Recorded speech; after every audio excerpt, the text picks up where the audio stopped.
Butereevu tugguse wano ku Uganda atulaaji kasooka okulamusaako era nkwebaza gyonna gy'otoosaako engalo. Anti munnange engeri kiri nti ensi yonna yafuuka kyalo kimu. Ensi yonna kyalo kimu.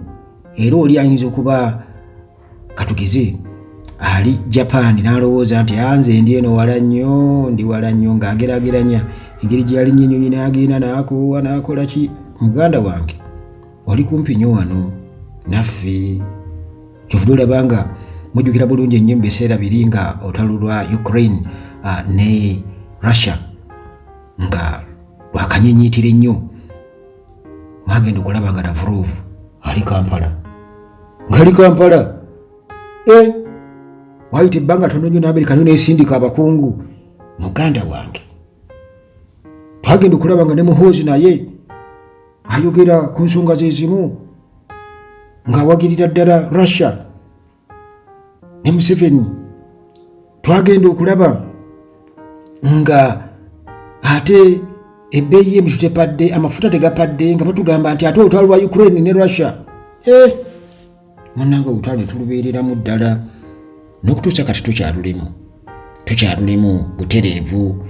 Kaakati ebifa sayidizi eyo era tuba twetaaga okubeera nga tubimanya. Olwaleero njagadde okubuulira nti Biden engeri gy'ali nti munnange ali mu kaseera ke akasemberayo ddala. Akasembera ddala kwegamba just alinze handover eya power. Obuyinza bukwase Trump nga ne Trump naye alina byayagala okujja bikolebwe. Kati munnange Biden kyakoze kwe kuwa Ukraine emmundu ez'amaanyi ekube Putin nga Trump tannajja. Naye njagala okubuulira nti Abamerika bano bazibu nnyo. Oyinza okwesanga nti kaakati ate engeri ekiri nti Biden kati yaliwo essaawa eno Trump ate alina oboolyawo Amerika mweyagala okweyubululira okubeera ng'ejja. Mugamba nti kati gwe sooka obawe, gwe akyali mu ofiisi, gwe sooka obawe olwedde zibeereyo. Kakati nze naagenda okujja wano ebyo ndowooza birowooze. By the way tobitwala nnyo siriyasi oŋŋambye nti obijjawa, naye nze nga bwe mmanyi butereevu tuli mu Washington America. Munnange President wa America Joe Biden awadde Ukraine emmundu eza ttabbu zikube Putin munda mu Russia, nga Trump asuubira munnange okumalawo olutalo, nga Trump asuubira okubeera nga agenda okumalawo olutalo olwo mu lunaku lumu. Tannalayira mu January w'omwaka ogujja. Yasuubiza olunaku lumu 24 hours tannaba kujja, kitegeeza nti ono akyalina obuyinza era buli kimu kikyasobola okugenda bukwakku kubanga ye President wa America aliko Biden. Munnange emmundu ezatwaliddwa mu lutalo n'olukusa oluzikozesa okukuba munda we baagadde munda mu Russia ne balubaweerako nzibu nga erinnya lyazo bwe litali munnange lyangu kubanga baziyita Tactical Missile Systems ATACMS, ekitegeeza emmundu ezaakolebwa okusesebbula tageti ez'amaanyi ziri wala ddala, zaakukulirwa ate nga munnange za nkizo. Emmundu ezo zikuba wala ddala nga bukya lutalo olwa Ukraine ne Russia lutandika mu February 2022. Ukraine ebadde terina mmundu ekuba mu buwanvu bwa kilomita 3 ze mayiro 186. Emmundu zino ziri mu bika bibiri nga kuliko missile ziri enzito ze bayita ballistic missiles n'ekika ekyebikompola. Buli kikompola oba missile ezitowa kilo 17.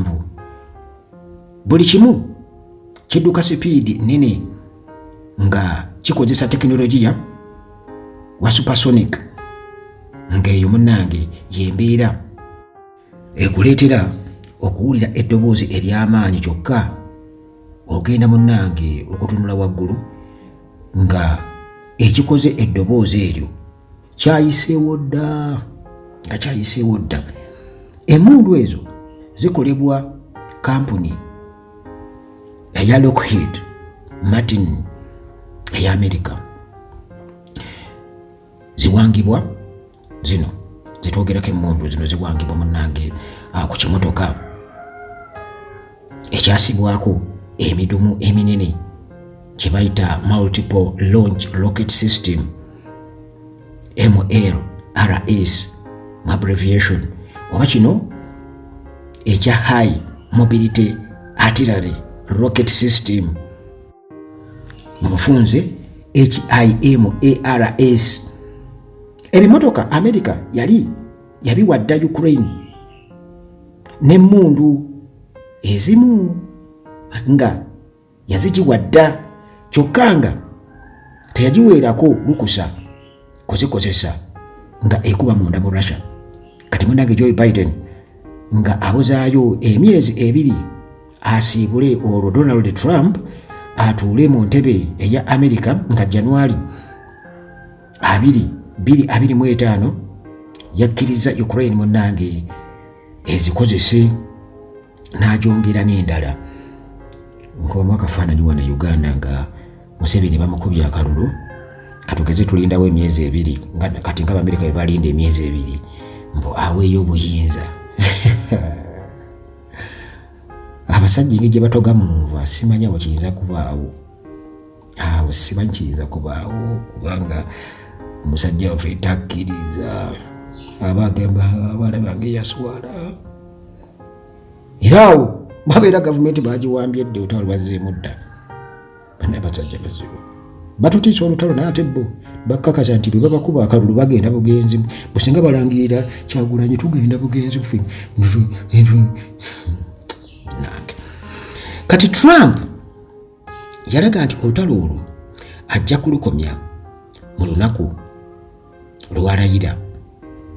Abakugu ne bagereesa nti munnange agenda kulagira Ukraine eteese ne Russia bwegaana America teddamu kugiwa mmundu yonna na kugyononerako ssente ate nga yeesinga okugiwagira mu lutalo luno nga eyita mu mukago gwa NATO ogulimu amawanga amalala 30. Bulijjo Ukraine ekkirizibwa okukozesa emmundu zino okukuba Russia kyokka ng'ekuba magye ga Russia agali munda mu Ukraine. Era ekimu ku bitundu bye babadde bazikozesaamu kwe kukuba enfo z'amagye ga Russia ku kizinga ekya Crimea.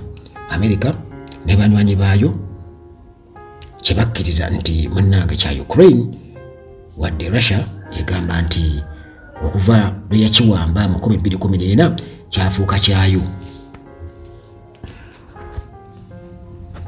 Amawulire aga CNN gaalaze abakugu ab'ekibiina ekya The Institute for the Study of War ekya America nga bagamba nti wadde Biden teyalambuludde bulungi wadde balina kukoma nga bakozesa emmundu zino, Ukraine erina tageti 250 munda mu Russia zeyategeka edda okukuba kyokka nga terina mmundu zikubawala ng'ezo ezaabaweereddwa. Ku nfa ezo kuliko n'ebisaawe by'ennyonyi 17 ebigambibwa nti ennyonyi lugogoma ezikuba Ukraine bomu enzito kwe zisinziira. Tageti ezisinga ziri mu ssaza erya Kursk mu bugwanjuba obwa Russia eryalumbibwa amagye ga Ukraine mu August w'omwaka guno ne bawambayo ebitundu ebiwerako. Ensonga endala eyaleetedde Biden eyali yagaana edda okukkiriza Ukraine okukozesa emmundu ezo okukuba munda mu Russia ya President wa ggwanga eryo Vladimir Putin eyapangisizza eggye lya North Korea ery'abalwanyi omutwalo ogumu bazze bunnambiro eggye lya Ukraine mu ssaza lya Sumy eryava.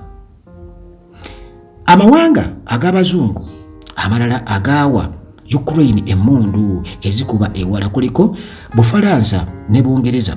Bungereza yagiwa mizayiro ekika ekya Storm Shadow ekuba mayiro 155.